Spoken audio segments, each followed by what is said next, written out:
नमस्कार, मैं पवन खत्री। आप देख रहे हैं इंडिया न्यूज़ 10 और आज आपको खास मुलाकात में हमारे साथ किसान नेता राय सिंह जाखड़ जी बैठे हैं। भाखड़ा क्षेत्र में सिंचाई पानी की मांग को लेकर 3,462 किलोमीटर की जन जागृति पद यात्रा शुरू की है। उनके बारे में इनसे कुछ खास मुलाकात में चर्चा करेंगे।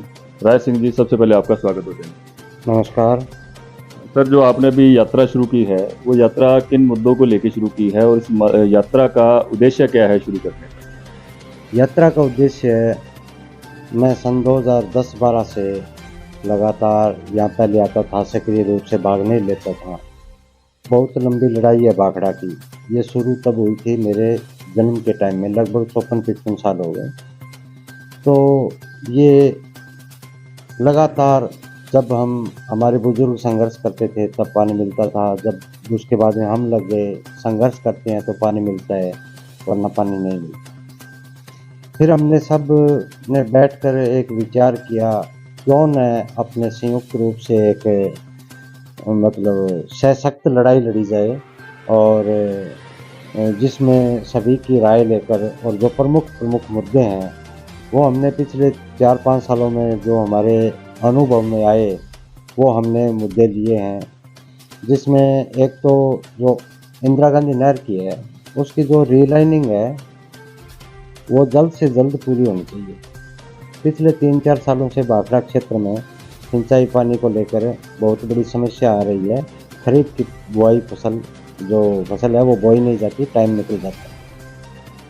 उसके बाद में दूसरी हमारी मांग है कि जो आईजीएनपी में क्रस्ट बना हुआ है 496 के हेड पर, उसको तोड़कर थोड़ा नीचा किया जाए।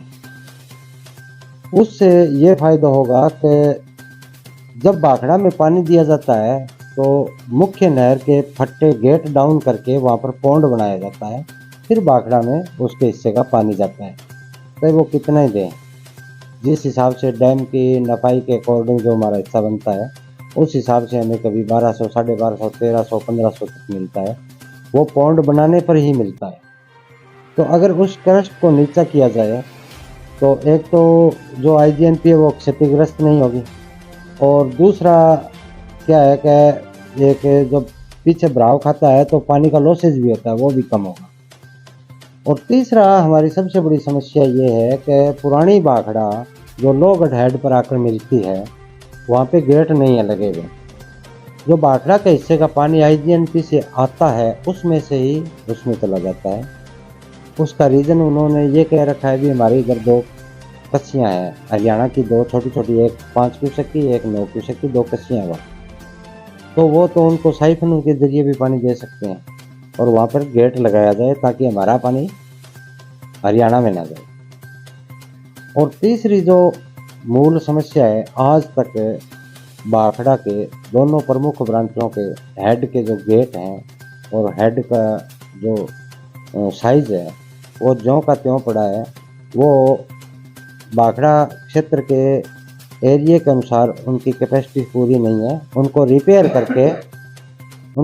करके और गेटों का दोबारा निर्माण किया जाए, उनकी कैपेसिटी भी बढ़ाई जाए। उसके बाद में पूरी भाखड़ा की सादुल और करनी दोनों ही ब्रांचों की जो वितरिकाएँ हैं वो क्षतिग्रस्त हैं। अभी पीछे मैंने 1.5 साल पहले लगभग सभी वितरिकाओं का दौरा किया, तो बहुत सी तो ऐसी जगह थी पूरी की पूरी डैमेज है। तो हमारी मांग में वो भी शामिल है, भी इनको भी सही किया जाए। और एक जो आईजीएनपी के निर्माण की बंदी के नाम पर 70 दिनों का जो भाखड़ा के किसानों के साथ धोखा किया जा रहा है, उसको कम करके, उस बंदी को कम करके 45 दिनों की जाए, ताकि 45 दिनों तक बीच में पानी नहीं छोड़ना पड़ता है। इतना तो पेयजल हर जगह उपलब्ध होता है, हर वितरिका पर उपलब्ध होता है, तो 45 दिन तक तो निकल जाएगा। उसके बाद में अब भाखड़ा को पानी मिले तो ये खरीफ की फसल है वो समय पर बोई जाएगी। इसके साथ साथ हमारी एक मांग ये भी है कि जो अपने पूरे देश की भी मांग है कि एक किसान की फसल का एमएसपी पर खरीद का एक गारंटी कानून बनाया जाए, ताकि किसान को दर दर ना भटकना पड़े। ये बड़ी बड़ी कंट्रियों वाले जो कानून है वो यहाँ नहीं चलेंगे। वहाँ पर क्या होता है सिस्टम, जैसे कोई बड़े बड़े किसान होते हैं वो अपने लॉट लगा देते हैं वेयर हाउसों में और उसका सैंपल जारी कर देते हैं कि ये लॉट है, इतने हज़ार टन है और इसकी ये क्वांटिटी है, ये क्वालिटी है, वो बिक जाता है। अब यहाँ लॉट क्या लगेगा, 10 क्विंटल माल है किसान के पास, तो वो जो विदेशों वाला फंडा है वो नहीं चलेगा, यहाँ एमएसपी पर गारंटी कानून बनाना ही पड़ेगा। और एक अब की बार तो बहुत ज़्यादा तरह से देखा गया है और जो किसान है इस मामले में ठगा गया है, बीज के मामले में, बीटी कॉटन में, तो लगभग हर किसान के 60 से 80% ये बीटी कॉटन है वो ख़त्म हो चुका है गुलाबी सुंडी के कारण। हालांकि बॉलगार्ड ने गारंटी दी है कि बीजी सेकंड है जो, उसमें कोई भी प्रकार का रेंगने वाला कीट नहीं आएगा, तो इसमें लाल सुंडी आ गई। सरकारों के कानों तक क्यों नहीं रेंग रही है, ना ही कोई अधिकारियों के 2-3 बार ज्ञापन दे दिए, वापस पूछा, बोले हो जाएगी कार्रवाई, देखते हैं क्या है कितना है, तो उस पर भी एक बीज की गुणवत्ता पर भी गारंटी कानून बनाया जाए, ये हमारी मांगे हैं। इनको लेकर पिछले 8-10 महीनों से कसमकस में थे भी किस तरह से यात्रा की जाए, क्या किया जाए। फिर हमने सब बैठकर अन्य साथियों से भी राय मशविरा करके और ये संगरिया के शहीद पार्क से शहीदों को नमन करते हुए वहाँ से ये तकरीबन 3500 किलोमीटर की पद यात्रा है। इसमें गांव-गांव ढाणी-ढाणी जाया जाएगा, लोगों को जगाया जाएगा, उनमें जन चेतना आएगी, फिर किसान इकट्ठे होंगे, सरकार हमारी बात मानेगी, हमारी स्थिति मजबूत होगी, ज़रूर मानेगी, और अगर सरकार नहीं मानी तो उसका बड़ा आंदोलन भी करना होगा। क्या आपको इसमें लगता है सर कि ये जो यात्रा आप कर रहे हैं, पद यात्रा शुरू कर रहे हैं, इससे सरकारें जो हैं, आप सरकारों के खिलाफ ही कर रहे हैं, तो सरकारें आपके सामने झुकेंगी? बिल्कुल जी, निश्चित तौर पर। किसान बहुत ही ऐसा कम जगह देखने मिलता है कि सरकारें नहीं दिखती है, बहुत कम बार। बाकी ये भाखड़ा का पानी है, इसमें तो हर साल 2000, 1500, 2500 अगर किसान इकट्ठे हो जाएं, आ जाएं, तो पानी मिल जाता है। अगर इकट्ठे नहीं होता नहीं। अगर बहुत बड़े पैमाने पर, भाखड़ा का क्षेत्र छोटा नहीं है, जो मैं मूल भाखड़ा का ही अगर बोलूँ, करनी और सादुल का, तो उसमें भी 5 विधानसभाएं लगती है और 500 विधानसभाएं में 2 लाख से वोटर कम नहीं है, आबादी तो बहुत ज़्यादा है। अगर वो ढंग से अपने जहन में बात बैठाकर, पार्टियों की बात छोड़कर, अपने हित का काम देखकर अगर साथ लग जाए, और एक बहुत बड़ा आंदोलन खड़ा हो सकता है, जिससे राजस्थान की सरकार ही नहीं है इसमें, ये इंटरस्टेट का मामला है, पंजाब भी इसमें आता है, हरियाणा भी है, राजस्थान भी है और केंद्र सरकार का भी है। इन चारों सरकारों को झुकाने की जब तक हम ताकत हासिल नहीं कर लेंगे ना, तब तक ये मुद्दा हल नहीं।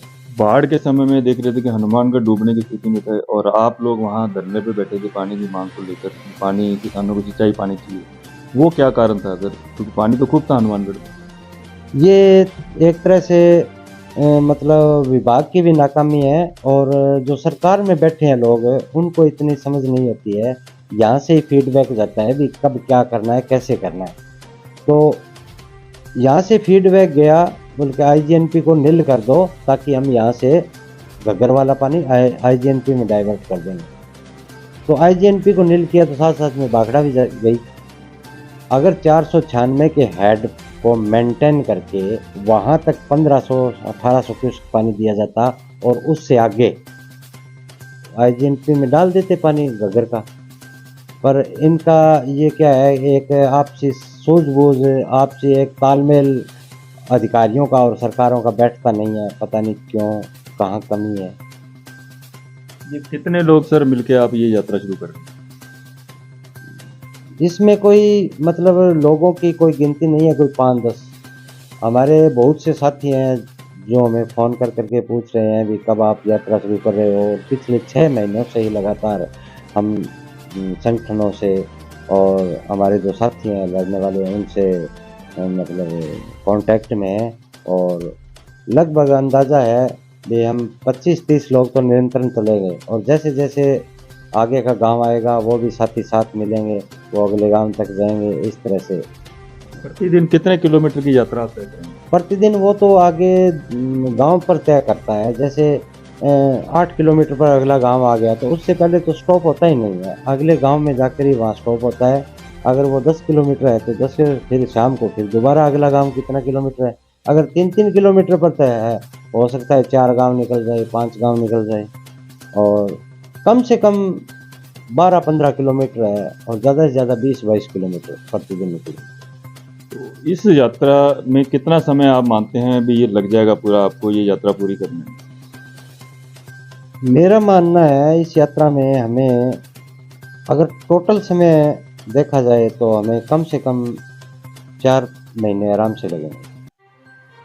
और अगर बीच में जैसे ये हमारी यात्रा 2 चरणों में हुई और परमात्मा से हम यही दुआ करते हैं कि हम सभी साथी स्वस्थ रहें। अगर कोई किसी की गड़बड़ होती है तो हो सकता है 2 दिन 4 दिन बीच में एक्स्ट्रा भी रोकनी पड़ जाए यात्रा, तो उसके बाद में फिर शुरू करेंगे। गाँव से किसान भी आपके साथ चलेंगे सर इसमें यात्रा? बिल्कुल जी, बहुत से किसान साथियों का फ़ोन आ रहा है। वो कह रहे हैं भाई साहब आप कितने बजे किस रूट चलोगे और हमारे गाँव तक कितने बजे पहुंच जाओगे।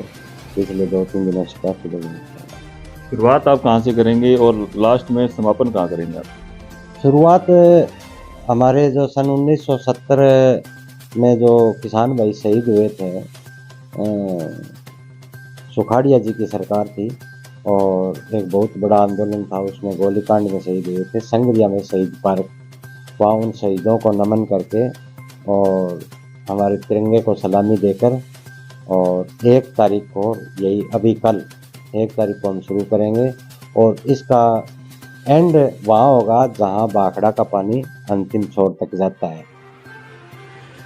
तो जो ये यात्रा है, इस यात्रा से आपको क्या लगता है कि ये यात्रा के अलावा भी आप आंदोलन कर सकते थे, लेकिन पद यात्रा ही आप लोगों ने क्यों चुनी? क्योंकि चुनावी दौर भी है आगे। तो क्या आप चुनाव की तैयारी कर रहे हैं, शायद उसके लिए चुनी है? लोग जनता का सवाल है। या आपने ये समाज सेवा के लिए चुनी है या आपको सच्चाई में एक्चुअल में सिंचाई पानी की आवश्यकता है इसलिए चुनी है? देखो जी, चुनाव तो नज़दीक है, इसमें कोई दो राय नहीं है। वो अलग बात है, भारत में हर वयस्क जो है वो अपना वोट किसी न किसी को देता है तो वो उस विचारधारा के साथ जुड़ा होता है। रही बात चुनावों की, तो चुनावों का हर व्यक्ति भारत में स्वतंत्र है चुनाव लड़ने के लिए, वो चुनाव लड़ सकता है। और मेरी ऐसी कोई हार्दिक इच्छा नहीं है कि अभी मैं ज़रूर ही कोई चुनाव लड़ूंगा। बाकी ये यात्रा हमने पिछले 6 महीनों से इस कश्मकश में ही निकल गई कि अभी शुरू करते हैं, फिर कभी भाई साहब के चोट लग गई और कभी फिर बीच में वो पानी वाला आंदोलन हो गया तो उसमें भी यहाँ भी एट ए टाइम होना ज़रूरी था।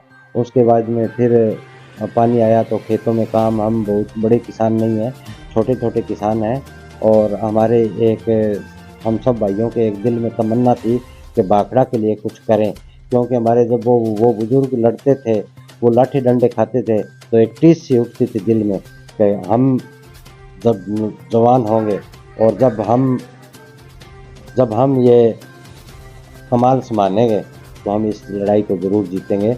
और ये मेरी इच्छा थी कि एक बाखड़ा के लिए बहुत बड़ा प्रयास किया जाए, तो लोगों में एक जन चेतना आए जिससे कि वो साथ ले लें और हम ये संघर्ष जीत सकें। सर, आपको हमारे चैनल की टीम की तरफ से आपको हार्दिक शुभकामनाएं हैं क्योंकि आप को बढ़िया सफल रहें इसमें यात्रा के अंदर।